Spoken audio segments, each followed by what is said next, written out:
maintaining relation with all 3 big powers, China, Russia and America, but retaining strategic autonomy.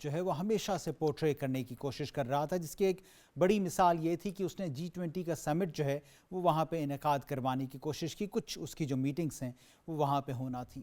اس کے ساتھ ساتھ ہم یہ بھی سنتے رہے کہ وہاں پہ جو لیفٹیننٹ گورنر ہے وہ FDIs یعنی کہ فورن ڈائریکٹڈ انویسٹمنٹس جو ہے اس کے بھی بڑے بڑے کلیمز کرتا رہا تھا۔ بالخصوص 2019 5 اگست کے جو اقدامات تھے اس کا تو بیسک بنیادی مقصد ہی بھارت کا دنیا کے سامنے یہ تھا کہ ہم مقبوضہ جموں و کشمیر کے اندر اب خوشیاں لائیں گے، امن کی نہریں اور وہاں پہ ڈیولپمنٹ کی پتہ نہیں کہانیاں جو ہیں وہاں پہ شروع ہو جائیں گی، لیکن یہ تمام کی تمام کہانیاں ہی رہ گئیں۔ آج جب ہم حقیقت کو دیکھ رہے ہیں تو اس وقت وہاں مقبوضہ جموں و کشمیر کے جو فارمرز ہیں لگ بھگ تقریباً 2000 ہندوستانی کروڑ روپیہ جو ہے وہاں پہ اکنامک لاس ہو چکا ہے۔ صرف یہی نہیں، وہاں پہ 6 لاکھ سے زائد درخت جو ہیں ان کی کٹوتی کر دی گئی ہے، اور زعفران، کشمیری زعفران جو کہ بہت مشہور ہوا کرتا تھا، اب اس کی جگہ وہاں پہ لیونڈر کی کاشت شروع کروا دی گئی ہے اور کشمیری زعفران جو ہے وہ کہیں نیچے چلا گیا ہے۔ یہ ایک کہانی میں آپ کو جو ساری سنا رہا ہوں یہ وہ ہے کہ بھارت اب اس تمام چیز کو چھپانے کے لیے اقوام عالم کے اندر پیسے دے کر، بیکاریوں کے لحاظ سے کچھ ایسے لوگوں کو جن کو اپنے ٹاؤٹس بنا کر وہ ایسے آرٹیکلز لکھوا کر، یا پھر جو ہم کہانیاں ڈیڈ پروفیسر کے طور پہ EU ڈسانفو لیب کی صورت میں دیکھتے اور سنتے رہے تھے، اس کے ذریعے سے بھارت اپنا جو امیج ہے وہ کہیں نہ کہیں بہتر بنانے کی کوشش کرتا رہتا ہے۔ لیکن پھر یہی امیج ہمیں نظر آتا ہے کہ مقبوضہ جموں و کشمیر کے اندر رہنے والے جو گراؤنڈ پہ کشمیری ہے اس کی قربانیوں کی وجہ سے، پاکستان کی ایڈوکیسی کی وجہ سے، اس کی پالیسیز کی وجہ سے دنیا کے سامنے پردہ چاک ہوتا چلا جاتا ہے۔ عارف بار صاحب نے بھی ہمیں جوائن کیا ہے، نامور صحافی اور تجزیہ کار ہے۔ عارف بار صاحب فرمائیے گا، ہم نے دیکھا کسی نے رپورٹ کیا، CNN نے کیا، الجزیرہ نے کیا، اور ہندوستان نے بڑی کوشش کی کہ ان کا بیانیہ جو ہے وہ انٹرنیشنلی اور لوکلی جو ہے یا ایون کشمیریوں کے اندر وہ بک جائے، جبکہ ہم نے دیکھا کہ دنیا نے یکسر اس کو نظر انداز کیا ہے۔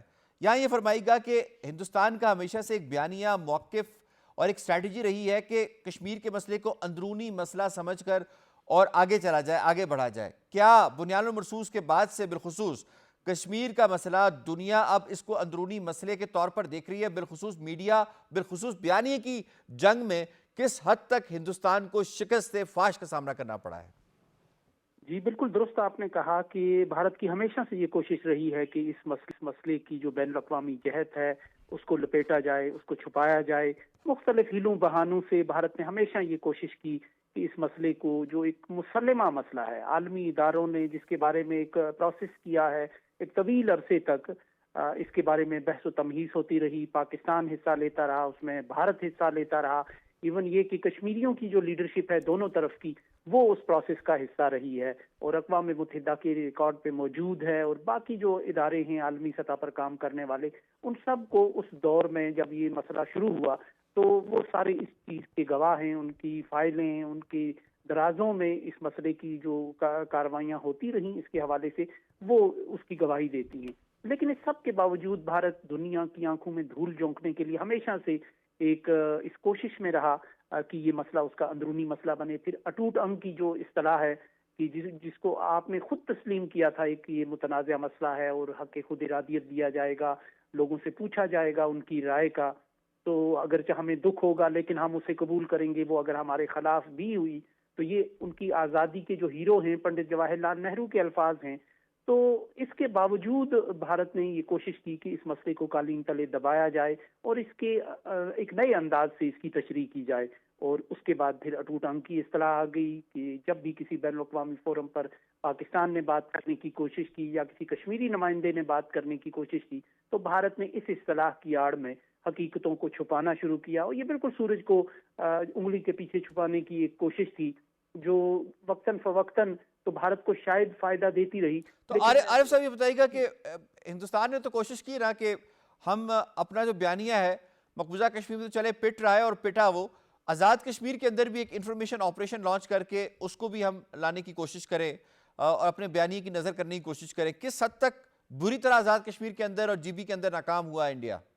جی میں بالکل اسی طرف آ رہا تھا کہ کشمیر کے اندر جو بھی انہوں نے ایک تاثر دینے کی کوشش کی کہ کشمیر میں سب اچھا ہے، کشمیری ہمارے ساتھ ہیں، وہ بھارت کی جو بالادستی ہے، جو بھارت کا قبضہ ہے، اس کو تسلیم کر چکے ہیں، لیکن کشمیریوں کو جب بھی موقع ملا انہوں نے اس تاثر کی نفی کی، عملی طور پر اس کے لیے قربانیاں دی، حتیٰ کہ آج جب کشمیر میں ایک جبر کا ماحول ہے، میڈیا کو ختم کر دیا گیا ہے، انسانی حقوق کے لیے کام کرنے والے جو لوگ ہیں وہ پابند سلاسل کیے گئے ہیں، سول سوسائٹی کو ختم کر دیا گیا ہے، تو اس کے باوجود آج جو کشمیری ہیں وہ ان کی جو بے زبانی ہے وہ بھی زبان بن گئی ہے، ان کا صحیح. نہ بولنا بھی بہت کچھ کہانی سنا رہا ہے، اور خود بھارت کا میڈیا اور بین الاقوامی میڈیا تک بھی اگر کبھی کبھار کوئی بات اس حوالے سے پہنچے تو انہیں اندازہ ہوتا ہے کہ ان کشمیریوں کے جو الفاظ ہیں یا جو ان کے جذبات ہیں یہ وہ نہیں ہیں جو یہ زبان سے ادا کر رہے ہیں، بلکہ ان کی خاموشی کے پیچھے انہیں ایک آتش فشاں نظر آپ آتا نے ہے۔ بڑی اچھی بات اس کا کی کہ مطلب یہ خاموشی ہے بھی کشمیریوں کی ایک بہت بڑی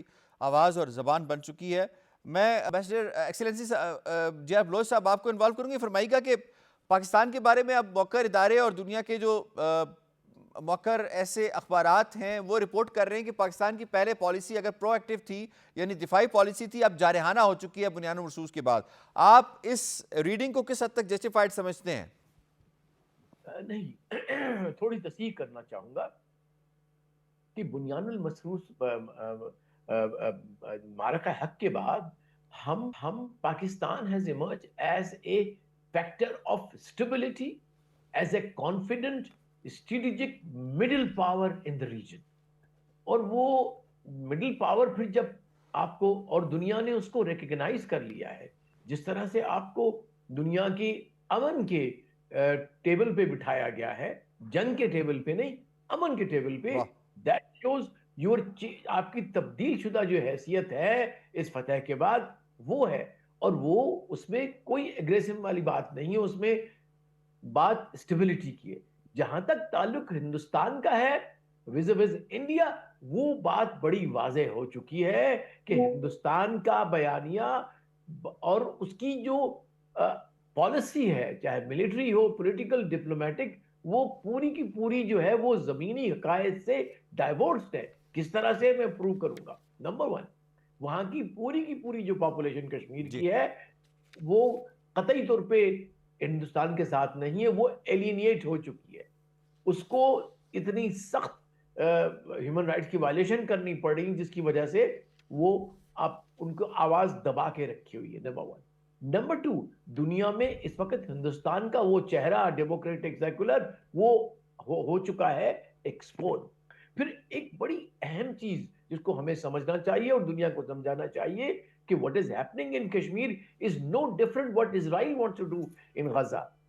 وہاں ایتھنک کلینزنگ ہو رہی ہے، یہاں بھی ایک کلچرل اور ایتھنک کلینزنگ کا بڑا جو انفراسٹرکچر ہے وہ رکھا گیا ہے، اور ایک آپریشن جاری ہے جس میں مختلف کی لیجسلیشن ہے. آبویسلی سب سے اہم تو تھا جب انہوں نے 2019 میں اگست میں 370-35 کیا، صحیح کا وہ ختم کیا، اور 501 بھی ختم کیا، اور 360 بھی ختم کر دیا. اس سے کیا ہوا؟